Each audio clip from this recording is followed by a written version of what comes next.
क्या आप कभी रात को सोते समय सोचते हैं कि ये दुनिया इतनी अन्याय से भरी क्यों है, जहां कुछ लोग ऐशो आराम की जिंदगी जीते हैं, महल जैसे घरों में रहते हैं, और बाकी लोग बस 2 वक्त की रोटी के लिए संघर्ष करते हैं? क्या आपके मन में कभी ये शक आता है कि आपका मेहनत का फल क्यों नहीं मिलता? क्यों फैक्ट्रियां चलाने वाले मजदूर गरीब रह जाते हैं जबकि मालिक अमीर होते जाते हैं?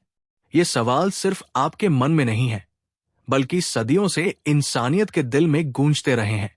ये वो समस्या है जो समाज को 2 हिस्सों में बांट देती है। एक तरफ अमीर, जो सारी ताकत और पैसा अपने हाथ में रखते हैं, और दूसरी तरफ गरीब, जो बस जीने के लिए जूझते हैं। ये असमानता न सिर्फ पैसे की है, बल्कि सम्मान की, अवसर की और सपनों की भी। लेकिन क्या होगा अगर मैं आपको बताऊं कि एक किताब है जो इन सारे सवालों का जवाब देती है, जो बताती है कि ये सब कैसे शुरू हुआ और इसे कैसे बदला जा सकता है? हां, आज हम बात करेंगे द कम्युनिस्ट मैनिफेस्टो की, जो कार्ल मार्क्स और फ्रेडरिक एंगेल्स ने लिखी है। ये किताब नहीं, एक क्रांति का नारा है जो आपको सोचने पर मजबूर कर देगी। तो चलिए शुरू करते हैं इस किताब की कहानी से, जो बदल सकती है आपकी सोच को। ये किताब 19वीं सदी में लिखी गई थी, जब यूरोप में औद्योगिक क्रांति जोरों पर थी। फैक्ट्रियां लग रही थी, मशीनें चल रही थी, लेकिन इंसान की जिंदगी और मुश्किल हो रही थी। कार्ल मार्क्स और फ्रेडरिक एंगेल्स 2 ऐसे विचारक थे जिन्होंने देखा कि समाज कैसे 2 वर्गों में बंटा हुआ है, बुर्जुआ और प्रोलेटेरिएट। बुर्जुआ मतलब वो लोग जो फैक्ट्रियों के मालिक हैं, जो पूंजी के मालिक हैं, और प्रोलेटेरिएट मतलब वो मजदूर जो अपना श्रम बेचकर जीते हैं।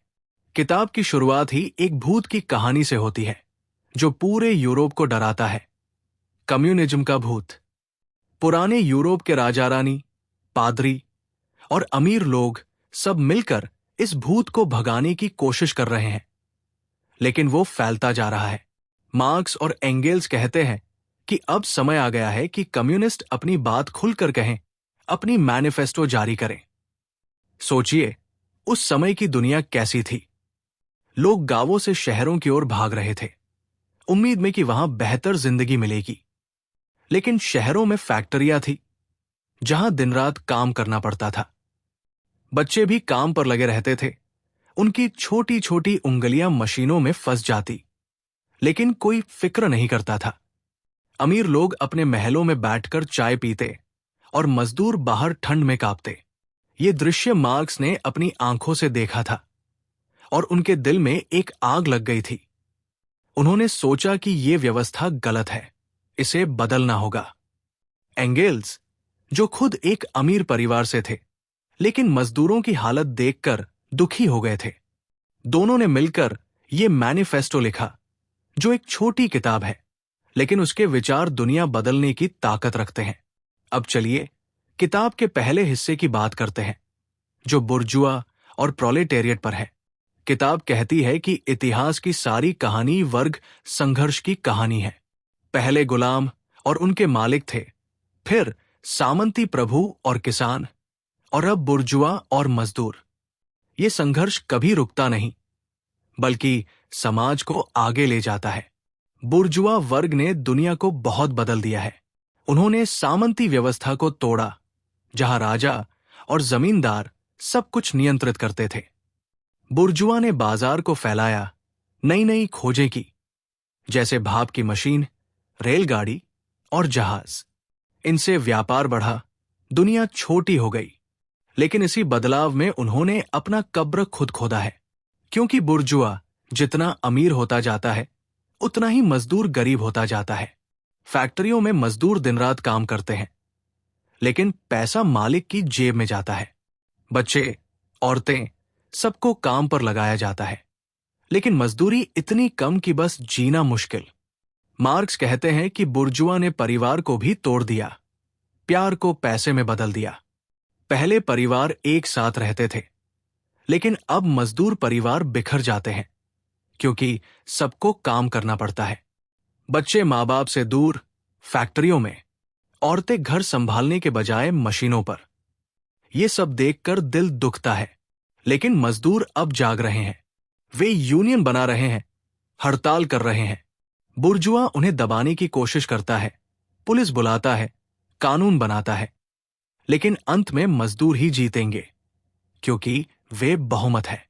सोचिए, एक फैक्ट्री में 100 मजदूर काम करते हैं, लेकिन मालिक एक। अगर सब मिल जाए तो मालिक क्या कर लेगा? यही ताकत है मजदूरों की। ये बात आज की दुनिया से कितनी मिलती है।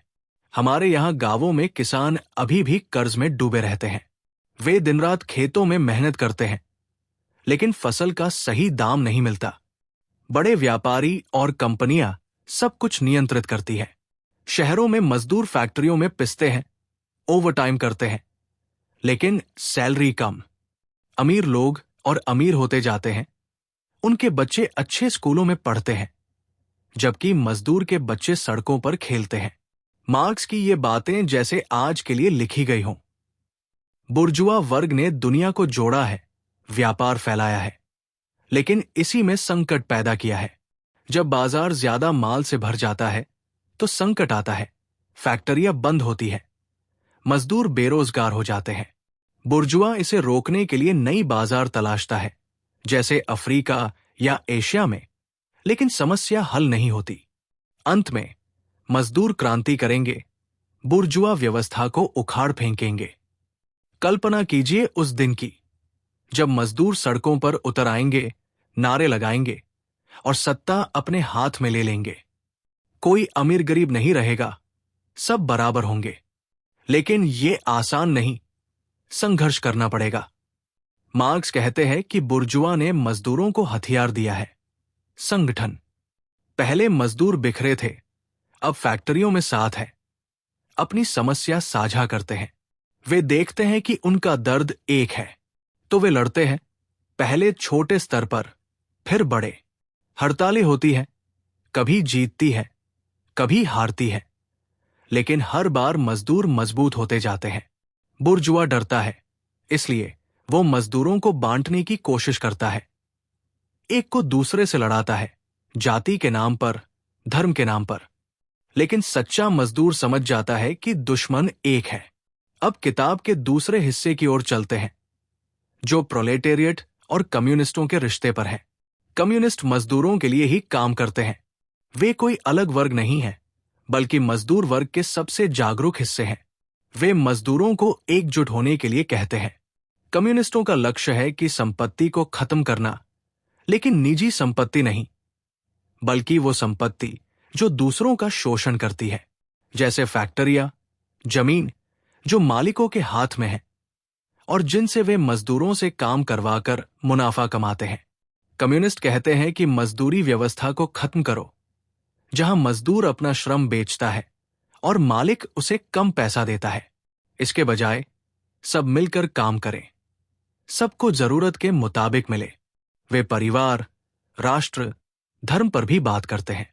कहते हैं कि बुर्जुआ ने इन सबको पैसे के लिए इस्तेमाल किया है। परिवार को बाजार बनाया, जहां औरत और बच्चे संपत्ति जैसे हैं। राष्ट्र को हथियार बनाया, जहां मजदूरों को एक दूसरे से लड़ाया जाता है। धर्म को अफीम कहा, जो लोगों को दर्द भुलाता है, लेकिन समस्या हल नहीं करता। कम्युनिस्ट राष्ट्रवाद को नहीं मानते, क्योंकि मजदूरों का कोई देश नहीं होता। उनका दुश्मन बुर्जुआ है, चाहे वो किसी देश का हो। सोचिए, एक भारतीय मजदूर और एक अमेरिकी मजदूर, दोनों का दर्द एक है, शोषण। तो क्यों लड़े देश के नाम पर? बल्कि मिलकर लड़े शोषण के खिलाफ। यह हिस्सा बहुत भावुक है। सोचिए, एक ऐसी दुनिया जहां कोई गरीब अमीर न हो, जहां सब बराबर हों, जहां काम करना सम्मान की बात हो, न कि मजबूरी। लेकिन कैसे आएगी ऐसी दुनिया? कम्युनिस्ट कुछ कदम बताते हैं। जमीन पर राज्य का कब्जा, भारी टैक्स अमीरों पर, बैंक राज्य के हाथ में, परिवहन राज्य का, शिक्षा मुफ्त सबके लिए, बच्चे फैक्ट्रियों से बाहर। ये सब करके समाज को बदलो। लेकिन ये तानाशाही नहीं है, बल्कि मजदूरों की तानाशाही, जो बुर्जुआ को दबाएगी, और फिर धीरे धीरे राज्य खुद खत्म हो जाएगा, जब वर्ग संघर्ष खत्म हो जाएगा। क्योंकि राज्य वर्गों को दबाने का साधन है। जब वर्ग न रहें, राज्य की जरूरत न रहे। एक ऐसी दुनिया जहां सब आजाद हों, कोई दबाव न हो। अब कल्पना कीजिए, सुबह उठो, काम पर जाओ, लेकिन वो काम जो पसंद हो और फल सबको मिले। बच्चे स्कूल में पढ़े बिना फीस के और बड़े होकर समाज की सेवा करें। औरतें घर या बाहर जहां चाहे काम करें, बिना किसी बंधन के। बुजुर्गों की देखभाल समाज करे, कोई अकेला न रहे। ये सपना जैसा लगता है, लेकिन मार्क्स कहते हैं कि ये वैज्ञानिक है, इतिहास की दिशा यही है। चलिए अब और गहराई में जाते हैं।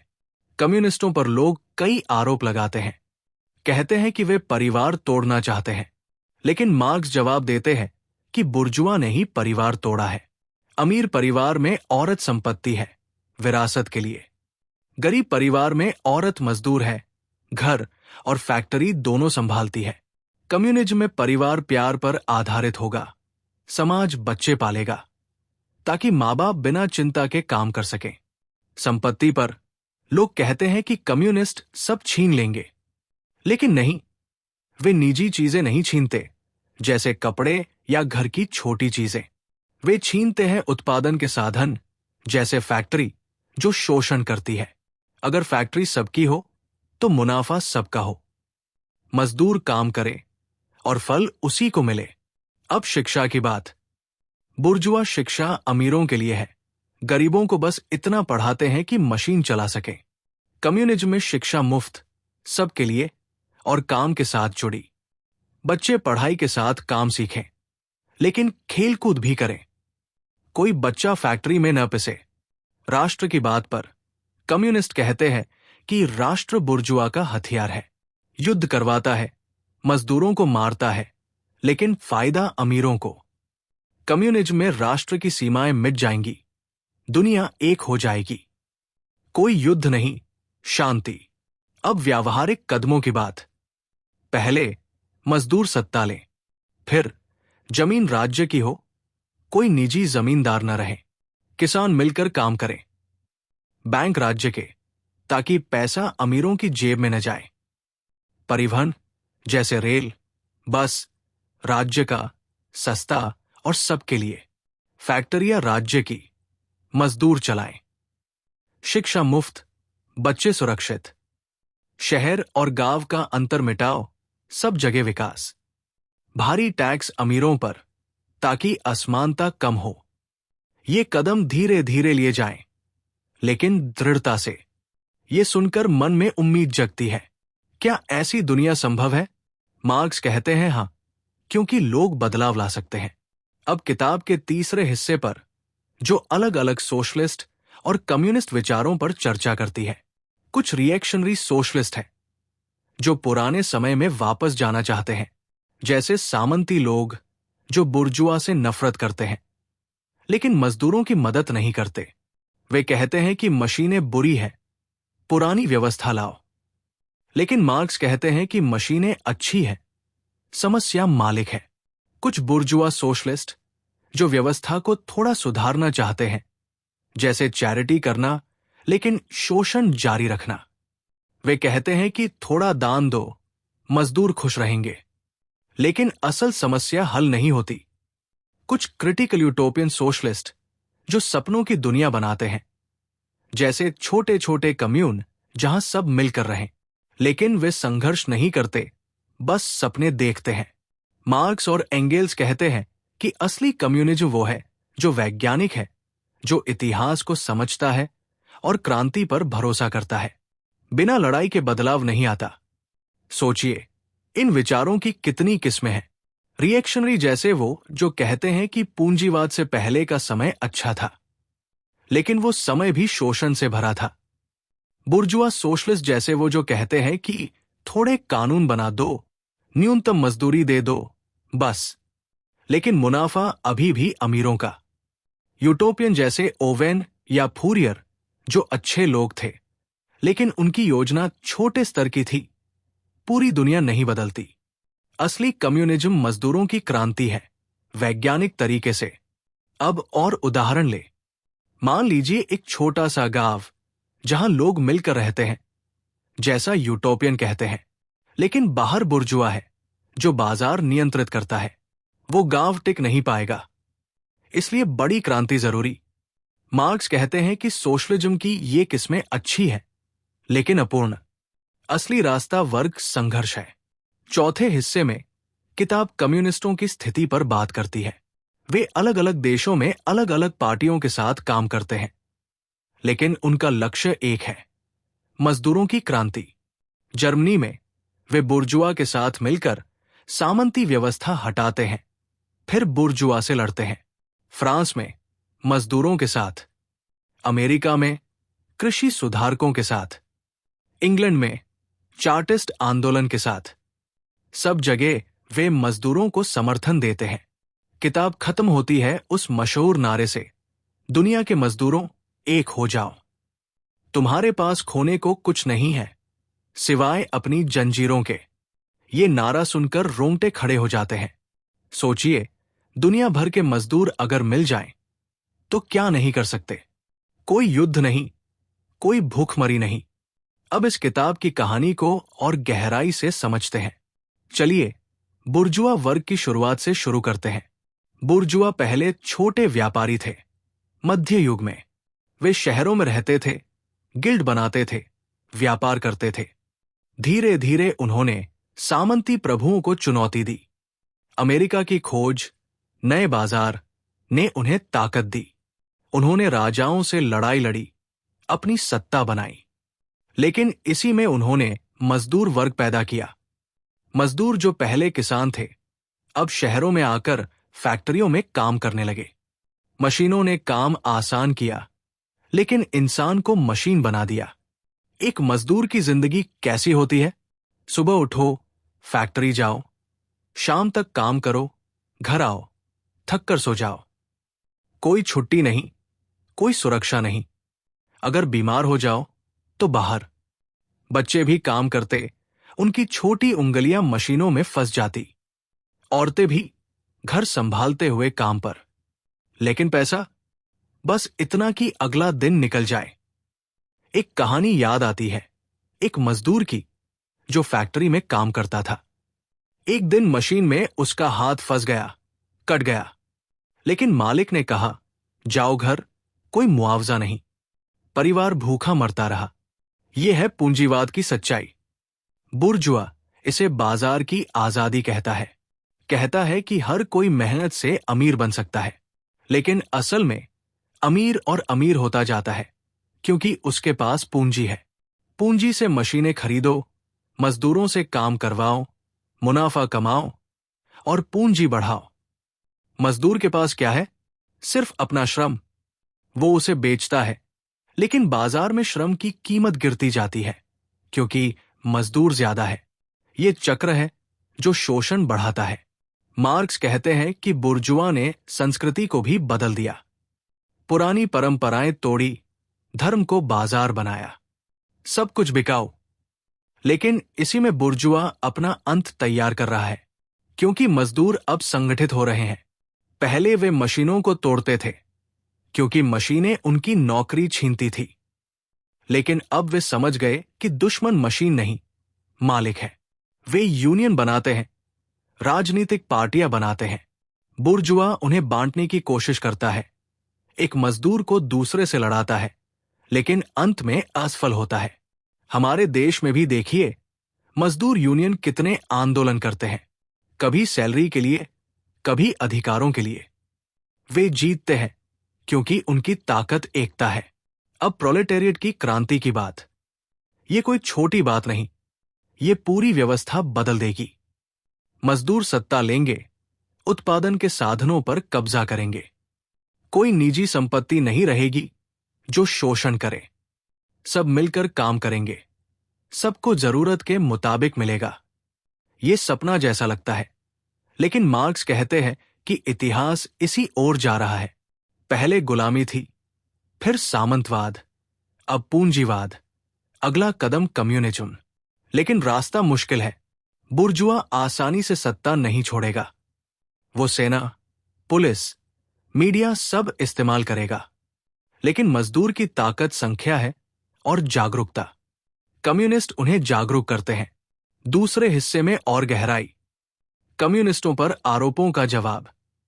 लोग कहते हैं कि कम्युनिस्ट आलसी है, काम नहीं करना चाहते। लेकिन मार्क्स कहते हैं कि नहीं, हम काम को सम्मान देते हैं, लेकिन शोषण को नहीं। बुर्जुआ खुद काम नहीं करता, मजदूर से करवाता है। कम्युनिस्ट कहते हैं कि काम सब करें, फल सब बांटें।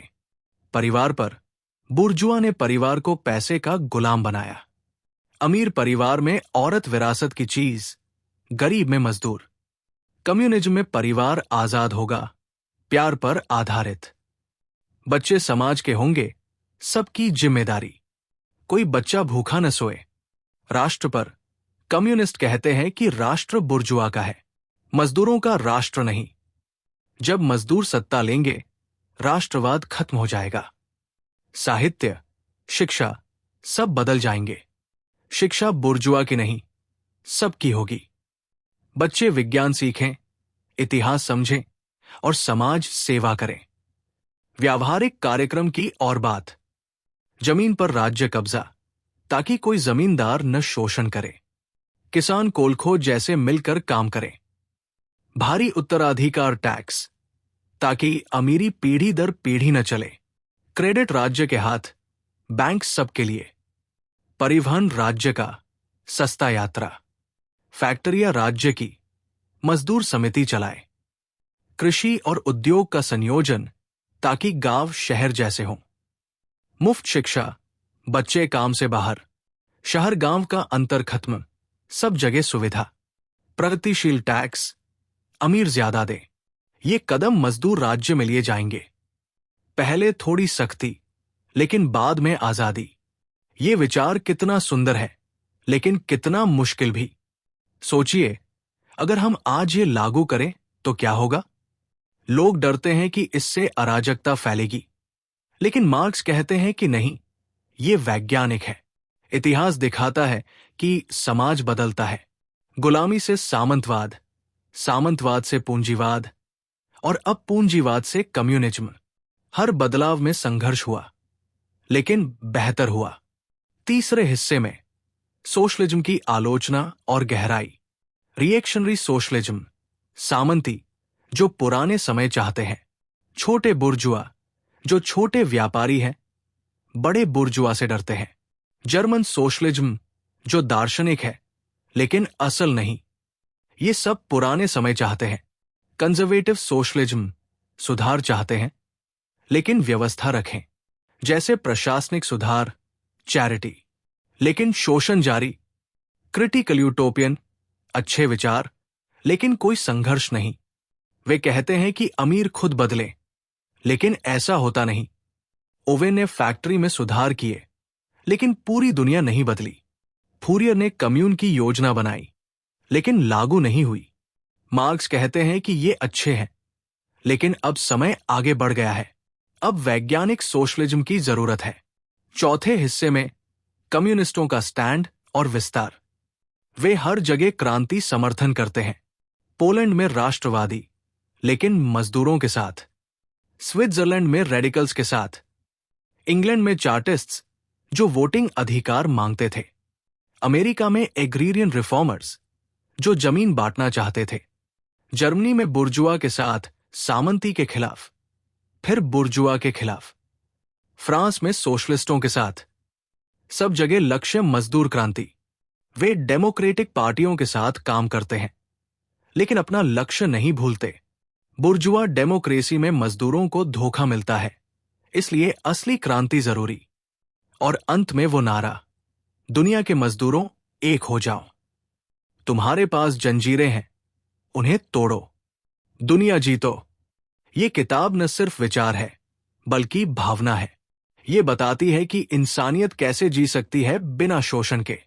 अब आप सोचिए, क्या आप ऐसे समाज में रहना चाहेंगे? क्या आप तैयार हैं संघर्ष के लिए? ये किताब पढ़कर मन में एक आग लगती है, बदलाव की आग। मार्क्स और एंगेल्स ने इसे सरल भाषा में लिखा, ताकि आम मजदूर समझ सके। आज भी ये किताब पढ़ी जाती है, दुनिया भर में। कुछ देशों में इसे लागू करने की कोशिश हुई, जैसे रूस, चीन। वहां गलतियां हुई, लेकिन विचार जीवित है। हमारे देश में भी कम्युनिस्ट पार्टियां हैं जो मजदूरों के लिए लड़ती है, किसानों के लिए, औरतों के लिए। ये किताब हमें सिखाती है कि अन्याय सहना नहीं, लड़ना है, एकजुट होकर। अब और कहानियां जोड़ते हैं ताकि समझ आसान हो। कल्पना कीजिए एक छोटा सा लड़का जो गांव में पैदा हुआ। उसके पिता किसान हैं, लेकिन कर्ज में डूबे। एक दिन जमींदार आता है, जमीन ले जाता है। परिवार शहर जाता है। पिता फैक्ट्री में काम करने लगता है। लड़का देखता है कि पिता कितना थकता है, लेकिन पैसा कम। वो खुद काम पर जाता है, मशीनें चलाता है। लेकिन मालिक का बेटा स्कूल जाता है, अच्छे कपड़े पहनता है। ये असमानता क्यों? क्योंकि पूंजीवाद में पूंजी राज करती है। बुर्जुआ ने इसे बनाया है। उन्होंने किया, नए देश खोजे, व्यापार फैलाया, लेकिन मजदूर को गुलाम बनाया। एक और कहानी, एक औरत जो फैक्ट्री में काम करती है। घर में बच्चे हैं, लेकिन काम पर जाना पड़ता है। बच्चे अकेले, भूखे। बुर्जुआ कहता है कि ये आजादी है, औरत काम कर सकती है, लेकिन असल में ये मजबूरी है। कम्युनिज्म में वो औरत आजाद होगी, बच्चे सुरक्षित, शिक्षा मिलेगी। एक और उदाहरण, एक हड़ताल की। मजदूर हड़ताल करते हैं, मालिक पुलिस बुलाता है, लेकिन मजदूर डटे रहते हैं और जीत जाते हैं। ये ताकत है, प्रोलेटेरिएट की ताकत। वे बहुमत है। दुनिया में ज्यादातर मजदूर है। अगर वे एक हो तो कोई नहीं रोक सकता, लेकिन बुर्जुआ उन्हें बांटता है, धर्म से, जाति से, देश से। मार्क्स कहते हैं, इन सबको छोड़ो, वर्ग देखो। कम्युनिस्टों की भूमिका, वे शिक्षक जैसे हैं, मजदूरों को पढ़ाते हैं। वे कहते हैं, देखो इतिहास क्या सिखाता है। गुलामी खत्म हुई, सामंतवाद खत्म हुआ, पूंजीवाद भी खत्म होगा। व्यावहारिक उदाहरण, रूस में क्रांति हुई, लेनिन ने लागू किया। हालांकि बाद में स्टालिन ने गलतियां की, लेकिन शुरुआत अच्छी थी। चीन में माओ ने किसानों को एकजुट किया। हमारे यहां भी नक्सल आंदोलन, हालांकि विवादास्पद, लेकिन विचार वही है। ट्रेड यूनियन जैसे CITU मजदूरों के लिए लड़ते हैं। सोशलिज्म की किस्में और विस्तार, रिएक्शनरी जैसे वो जो कहते हैं, मशीनें तोड़ो, पुराने समय लाओ। लेकिन मार्क्स कहते हैं, मशीनें अच्छी हैं, मालिक गलत। यूटोपियन जैसे जो कहते हैं, छोटा गांव बनाओ, सब खुश रहो। लेकिन बिना क्रांति के नहीं होता। बुर्जुआ सोशलिज्म जैसे वेलफेयर स्टेट, जहां सरकार थोड़ी मदद देती है, लेकिन पूंजीवाद जारी। मार्क्स कहते हैं, यह पर्याप्त नहीं। अंत में यह किताब एक कॉल है, एक पुकार है। दुनिया बदलो, अन्याय खत्म करो। पढ़िए इसे, समझिए और लागू कीजिए। आपका जीवन बदल जाएगा। अब याद रखिए, नई किताब चैनल पर हर रोज एक नई किताब का सारांश रिलीज होता है, शाम 8 बजे IST समय पर। एक अनोखा विषय जो आपकी सोच बदलेगा। तो अभी सब्सक्राइब कीजिए, बेल आइकन दबाइए, लाइक कीजिए, शेयर कीजिए और कमेंट में बताइए, क्या आपको लगता है कि कम्युनिज्म दुनिया बदल सकता है?